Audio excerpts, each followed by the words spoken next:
Viewers, welcome to add-on. In this question, we are asked to discuss the necessity of modulation, types of modulation, and to compare amplitude modulation, frequency modulation, and phase modulation. Okay.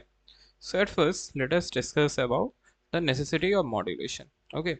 So modulation is the process of modifying a carrier signal with respect to a modulating signal or message signal. So why are we using a carrier signal to modulate a message signal? The answer is simple. This is a transmitter and this is a receiver. Okay, transmitter is denoted by T with a subscript of X and receiver is denoted by R with a subscript of X. Okay, so when a signal is transmitted over the channel from the transmitter to receiver, what happens? Typically, this type of signal, these are the low frequency signal. Okay, these are the low frequency signal, and for this reason these low frequency signals are relatively weak.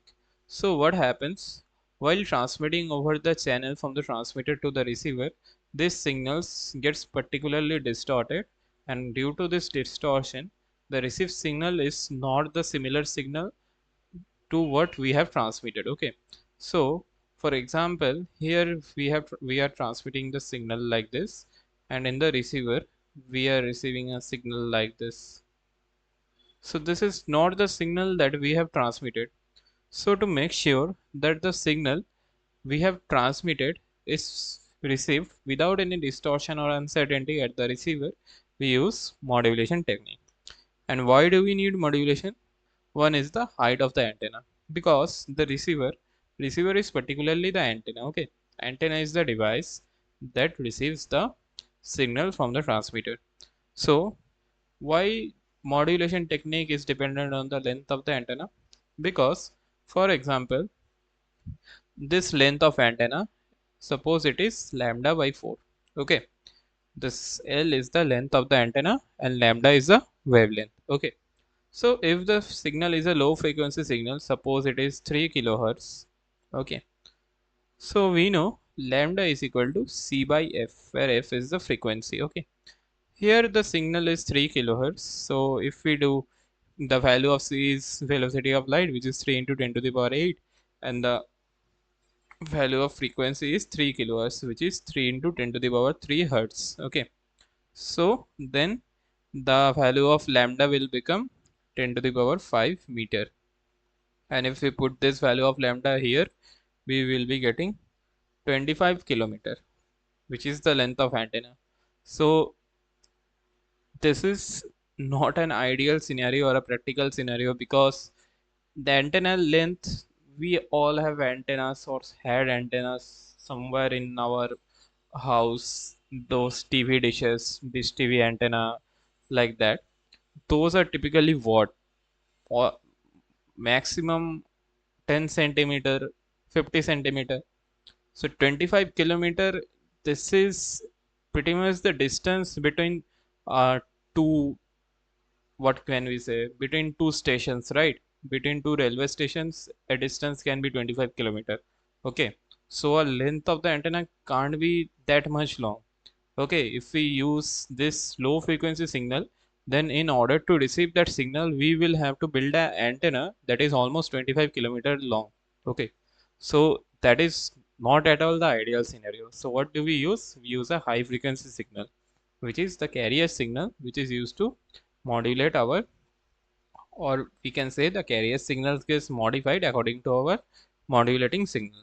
So what happens when we use a high frequency signal? For example, this 3 kilohertz frequency is changed into 3 gigahertz of frequency. Okay, so now lambda will become 3 into 10 to the power 8 divided by 3 into 10 to the power 9. Okay, so in that case lambda will equal to 10 to the power 8, which will be equal to 0.1 meter. Okay, so if we place L equal to lambda by 4, it will be 0.1 divided by 4. So it will be multiplied by 100 to convert into centimeter. So 0.1 by 4 into 100, this will give us 10. We will get an antenna almost a length of 2.5 centimeter. So this is pretty much our desirable because we can construct an antenna of length 2.5 centimeter, which is much easier than constructing an antenna of length 25 kilometers. So this is one of the main needs of modulation. And the next need is the power radiated by the antenna. Now the power radiated by antenna, the received power varies is 1 by lambda square. Okay, received power varies is 1 by lambda square. And now here we know, as I have said, the received power varies as 1 by lambda square, and now lambda is equal to c by f. So lambda varies as 1 by f, right?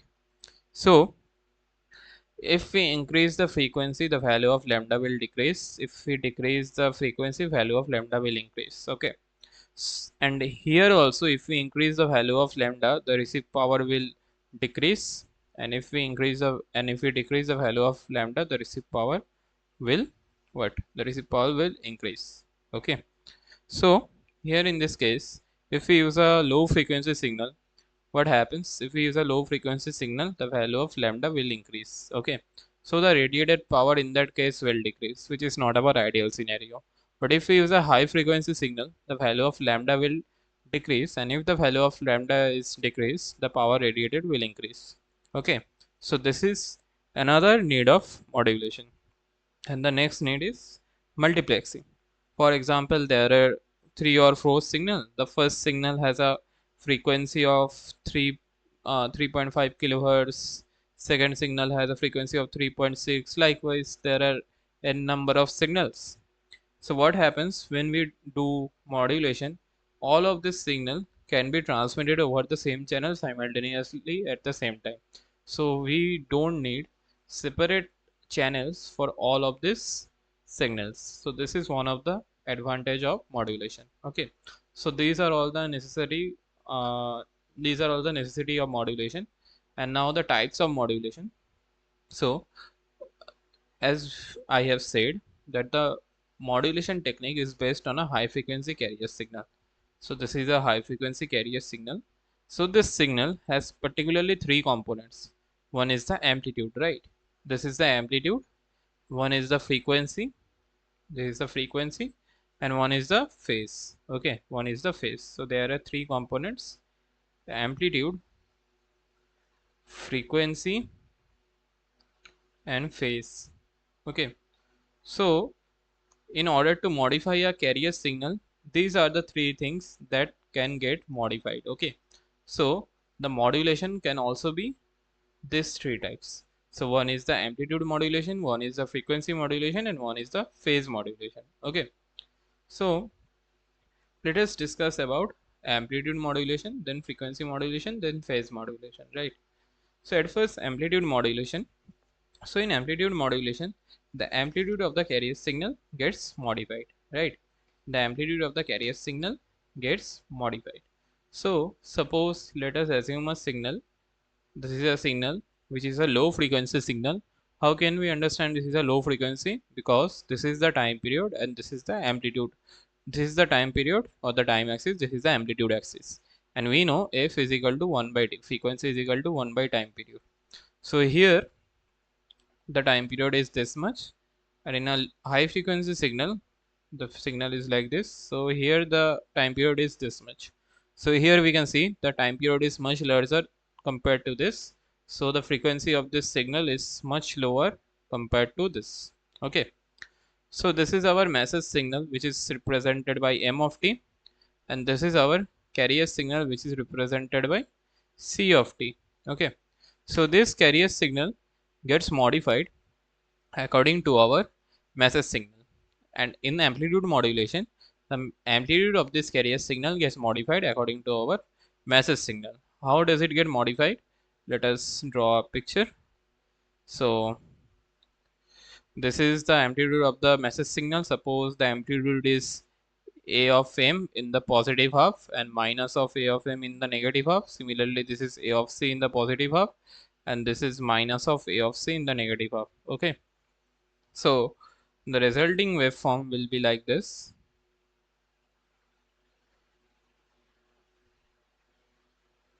The resulting waveform will be like this.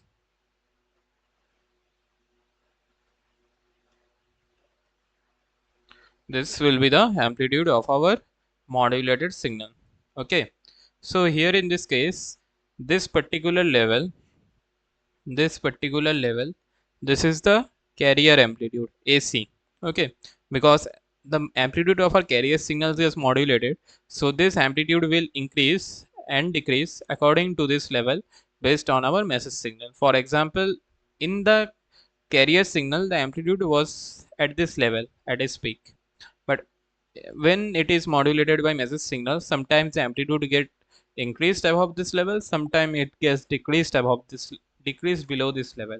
Okay, so this amplitude, which is the peak amplitude, this is AC plus AM, this is the amplitude of the carrier signal plus amplitude of the message signal, and when it is get decreased below this level, this amplitude is AC minus AM.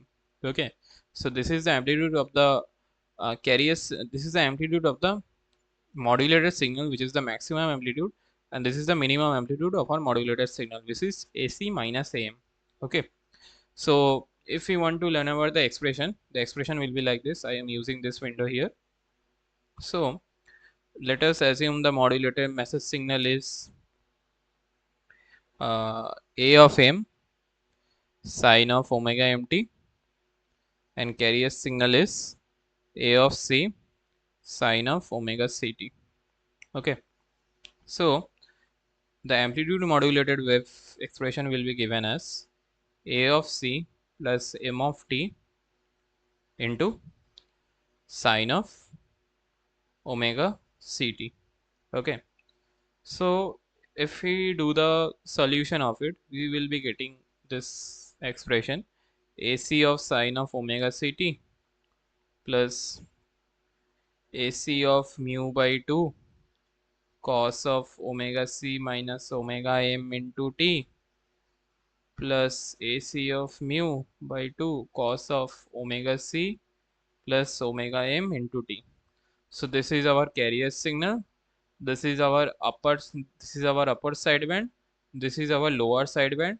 This is our sideband amplitude of the lower sideband, and this is the sideband amplitude of our upper sideband. And by sideband, I am saying that suppose there is a spectrum. Okay, this is the frequency, carrier frequency Fc. The upper sideband is Fc plus Fm, and the lower sideband is Fc minus Fm. So this is the lower sideband, and this is the upper sideband. Okay, and these are the frequency components. One is omega c, one is omega c minus omega m, one is omega c plus omega m, and this term mu, this is the modulation index, which is equal to am by ac. Okay, and it can be greater than 1, it can be less than 1, or it can be equal to 1. So if it is greater than 1, this is over modulation. If it is less than 1, it is under modulation, and if it is equal to 1, this is critical modulation. But in our scenario, the ideal scenario will be either greater than 1, sorry, either less than 1 or equal to 1. If the modulation is greater than 1, then distortion will occur, so that won't be our ideal scenario. And now if we want to calculate the power in the modulated signal, we can calculate it by this. This is our carrier signal here. So this has an amplitude of AC. So for any this kind of signal, the power generated from it will be equal to AC square by 2. Similarly, from this structure, the power generated will be AC square mu square divided by 8, and this will be same like this. It will be AC square mu square divided by 8. Okay, so the total power will be the sum of this power, sum of all this. So if we add all this, we will be getting AC square by 2 plus mu square AC square by 4. Okay, now if we take AC square by 2 common from it, we will be getting 1 plus mu square by 2. Now this AC square by 2, this is the power which was associated with the carrier signal, this signal.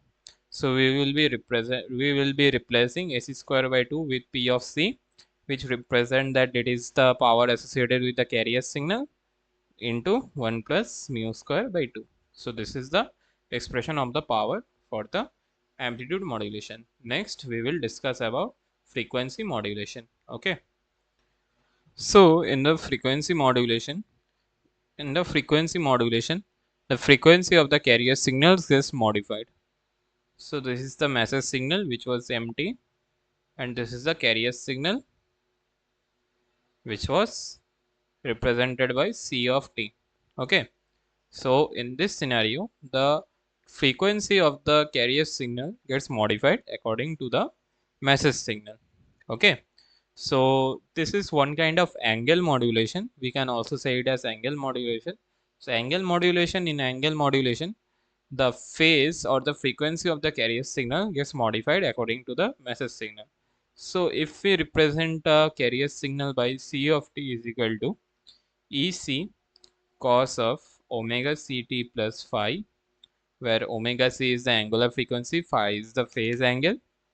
So we can represent that EC is equal to ct is equal to EC cos of theta t.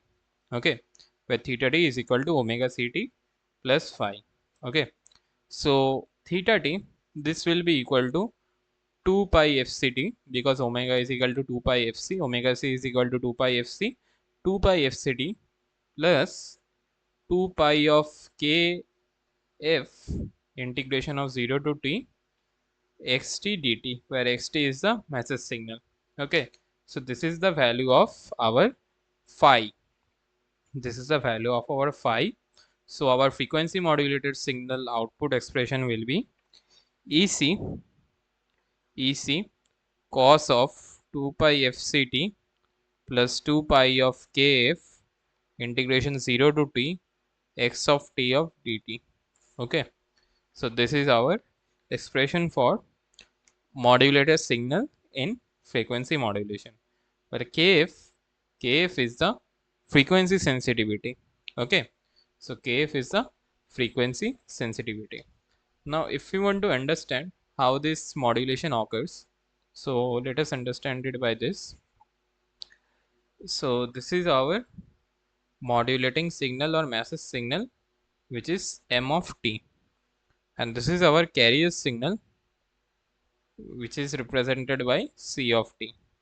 So what happens when the amplitude of the modulating signal is increasing, the frequency will increase. Okay, but when the amplitude of the modulating signal is decreasing, the frequency will decrease for that particular part. So for the portion amplitude is increasing, the frequency will increase like this. The frequency will increase like this, and after that what happens, the frequency will gradually decrease. Okay, so here we can see at first the frequency was increasing, then the waves becomes too clingy, and after that the frequency was gradually decreasing. Okay, so according to the amplitude of the message signal, the frequency of the carrier signal gets modulated. So this is the main principle of our frequency modulation. And now in phase modulation, the expression of phase modulation is just the same, which is EC cos of 2 pi fct plus kp of xt, where kp is the phase sensitivity. Now in the phase modulation, for this particular message signal, okay, what happens is that this amplitude for this particular portion, this has a, in this particular portion, okay, the wave, this particular wave leads or lags. We have to determine that. So for this particular part, this part leads, and for this particular part, this part lags, and it lags with respect to c of t. Okay, so what happens is that when we are phase modulating it, what happens, let me show you by example. Suppose this is the modulating signal. Up to this point we are getting a 0. So this is our modulating signal. So for that, the corresponding phase modulated wave will be, up to this part the carrier signal, or we can say The carrier signal won't change its phase or anything, it will be same like this. But after that, at this particular point, this signal is leading the carrier signal, which is this signal, okay? Or we can say the phase deviation is greater than 0, and in this case the phase deviation is less than 0. So for this particular part, the phase deviation is greater than 0. So for that we will be getting a phase change, okay? We will be getting a phase change. And again, when the phase deviation become less than 0, then the phase will be similar, okay? So this is our phase modulation. Or we can again define this particular thing by another way.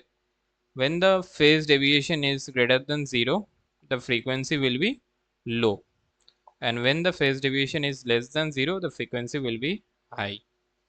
So at first the frequency will be normal, then when the phase deviation is greater than 0, then the frequency will become low like this, and then when the phase deviation become less than 0, the frequency will be high again, okay?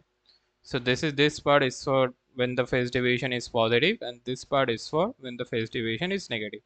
So this is the principle of frequency modulation. I hope we have all understand that. Thank you.